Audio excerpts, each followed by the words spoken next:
Doctor, es que es la determinación que tenemos por quien ha llevado esta gesta durante más de 25 años.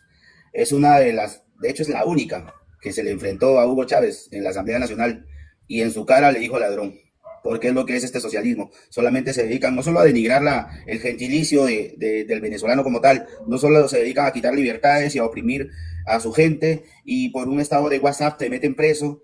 Y lo otro, no es que cuando no comunas con su causa, no vas con el alineamiento de ellos, no es el traición a la patria de Venezuela, es la traición, y por eso ellos usan los métodos de justicia para oprimir, es la traición al idealismo socialismo que ellos tienen, al ideal socialismo que ellos tienen. Entonces, no es la traición a la patria de Venezuela, es la traición al socialismo que ellos implantan en las economías donde ellos gobiernan, donde ellos son autoridades, y ya sabemos que este socialismo fracasó, es una lastre. Entonces, urge que todas las naciones, urge que todos los líderes, urge que todos los políticos y urge que todas las naciones se unan como se han unido ahora y que se siga haciendo el llamado para que Venezuela de una vez por todas termine de consolidar la democracia que le dieron los venezolanos de más de 8 millones de votos al presidente Edmundo González Urrutia. Eso se tiene que dar. Es que esa chatarra discursiva de derecha, de izquierda, eso no tiene sentido. Aquí hay ideas y conceptos que escriben quienes se llaman de izquierda, que son tan válidos que deberían ser asumidos. Yo no caigo en ese falso dilema, derecha-izquierda, eso es clavo pasado, eso es parte de la historia. Y aquí la verdadera ideología está en la Constitución Nacional.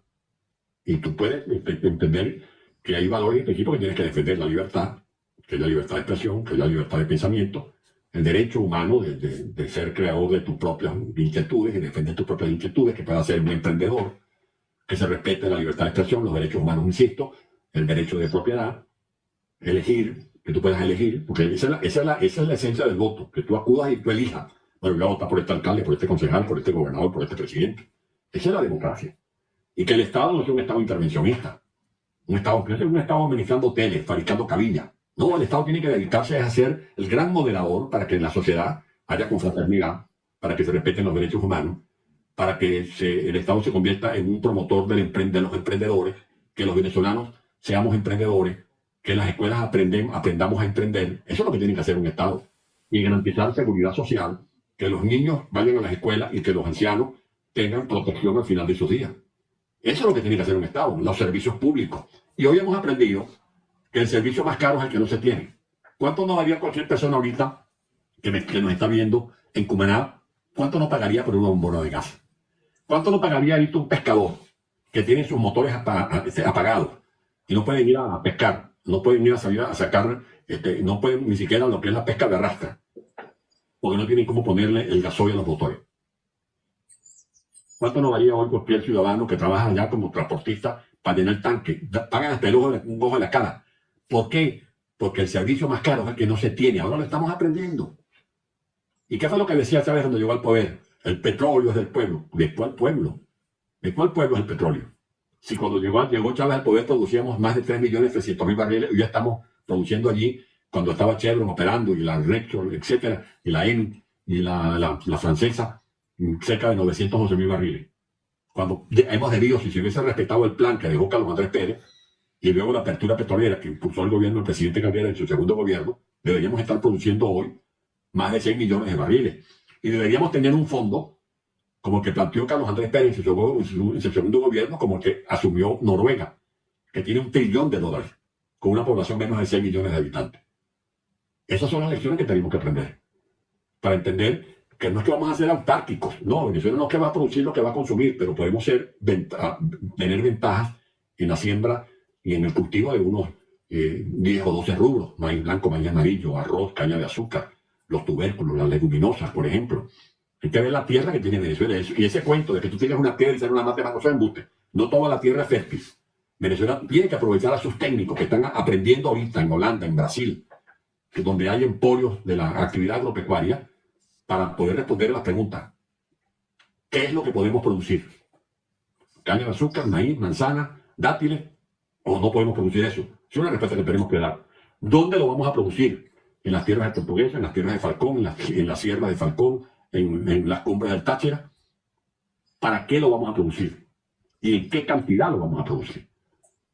¿Qué podemos nosotros hacer como un trueque? ¿Qué necesitamos producir con excelencia para exportarlo? ¿Qué podemos importar? Ah, no, que yo quiero sembrar manzana. Bueno, pues siembre manzana, pero lo va a sembrar a su costo. Usted asume el riesgo. Que yo quiero sembrar dátiles. Bueno, siembre dátiles, pero usted lo va a hacer sembrar a su costo. Esas son las cosas que tenemos que resolver en Venezuela. El turismo. El turismo puede ser una gran fuente de riqueza para Venezuela. Si tú ves, mira, las playas de Naiguatá. Lleva a un turista que vea las flores de Galipán en el Ávila, que vea las guacamayas, los loros. Eso no tiene precio. Si tú llevas a un turista a ver las playas de Higuerote, a bailar con los tambores de Mirandino, a ver los diablos de Yare, a ver las playas que tenemos en Choroní, Cata, a ver el lago de Valencia, que vayas a ver las playas de Margarita, Morrocoy, Mochima, los médanos de Coro, las nieves de Mérida, las cumbres andinas, ¿no? Venezuela es un país paradisíaco. Ah, pero tú no le puedes ser turista. Mire, vaya a las playas de Margarita, que son más bonitas que las de Aruba o que las de Curazao. Pero cuando llega un turista al hotel, le dice, bueno, llévese un balde de agua, porque no hay agua, y suba por las escaleras porque no hay luz. Tú no puedes competir así. Ahí es donde necesitamos entonces la planificación, que además de la playa el agua, que además de Morrocoy, que además de las playas de Higuerote, tengamos buenos servicios de transporte, servicios de hotelería, buenos restaurantes, seguridad, servicios de agua potable, que si el turista llega a la habitación si quiere bañar con agua caliente, hay agua caliente. Así vamos a ser competitivos y así vamos a dejar de ser dependientes del petróleo y del gas. El petróleo y el gas no es que es el excremento del gas, no. Para mí es una bendición de Dios. Alguna cosa que tú no lo hayas aprovechado. Como se aprovechó para, por ejemplo, financiar la educación de más de 200.000 venezolanos en el plan de becas americano de Ayacucho. Ahí sí se empleó bien el petróleo. O en las bibliotecas que se financiaron, o en los programas de las orquestas infantiles. Eso sí es sembrar el petróleo. Y el petróleo lo tenemos que aprovechar ahora, con esta experiencia que nos está dejando este populismo, para que sea la caja de financiamiento de la diversificación económica. Educación con calidad. Que los educadores de Venezuela sean los funcionarios mejor remunerados de todo el mundo. Los mejor remunerados y los más respetados. Porque no es solo económico el problema o de remuneración, es de estatus social, de respetabilidad. Que la educación sea la carrera más competitiva, no el tírame algo, no el tapiquieto. Pues bueno, no conseguiste cupo en medicina, en economía, en derecho, estudia educación. No, tiene que ser al revés, como lo han hecho en Finlandia, como lo han hecho en Singapur, que para tú ser educador tienes que competir, porque es atractiva la carrera. Y eso tenemos que hacerlo en Venezuela.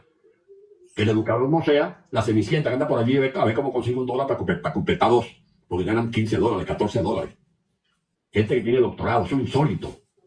Venezuela puede ser una potencia de América y lo vamos a lograr. Venezuela es en este momento ya no un problema para Estados Unidos, para Inglaterra, es una gran oportunidad, porque Venezuela es el país con el mayor potencial de desarrollo. Estas empresas pueden hacer inversión y que ganen su dinero. ¿Cómo no? Que vayan los franceses, los alemanes, los ingleses, los norteamericanos, canadienses, los de Brasil, que vayan a hacer inversión y ganen dinero. Ah, pero eso sí, con transparencia.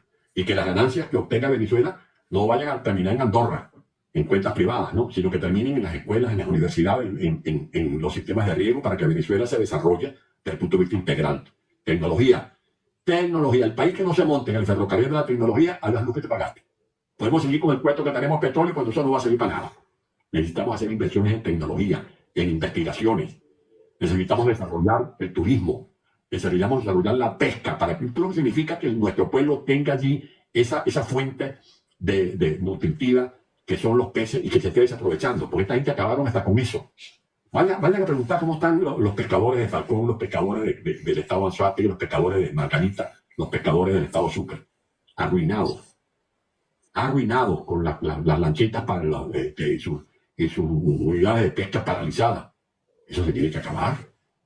Es decir, que Venezuela va a ser el país de las grandes atracciones para las inversiones, y el país que va a dar un ejemplo, que va a deslumbrar al mundo entero, cuando nos vean que vamos a levantarnos como el ave fénix.